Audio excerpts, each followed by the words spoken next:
চুল পড়ে যাচ্ছে, চুল পড়তে পড়তে মাথাটা একদম ফাঁকা হয়ে যাচ্ছে, তাই তো? হ্যাঁ, এই সমস্যাটা আমারও আছে, প্রচুর চুল পড়ছে। তো welcome back to my new video.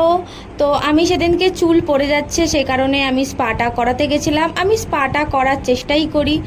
তো সেদিনকে আমি হাবিবসে চলে গেছিলাম হেয়ার স্পা করাতে, সঙ্গে হেয়ার কাটও করিয়ে নিয়েছিলাম। তো হেয়ার স্পাটা আমাকে খুব যত্ন করেই করায় হাবিবসে। তো হেয়ার স্পা করিয়ে আমি ভাবলাম যে চুলটা কাটিয়েও নিই, তো তাই জন্য চুলটা কাটিয়েও নিয়েছিলাম। আর আমার অনেকটা লং হেয়ার ছিল, তোমরা জানো, তো তাই জন্য আমি চুলটা ছোটও করে নিয়েছিলাম। এই যে মেন অ্যাট্রাকশান ছিল ওই আগের মাসাজটা, ওই মাসাজটার জন্য মনে হয় বারবার যাই। তারপর করে নিচ্ছিল আমাকে ব্লো ড্রাই। ফার্স্টে তো শ্যাম্পু করিয়ে নিয়েছিল, তারপর স্পা, তারপর ব্লো ড্রাই, তারপরে হেয়ার কাট হবে।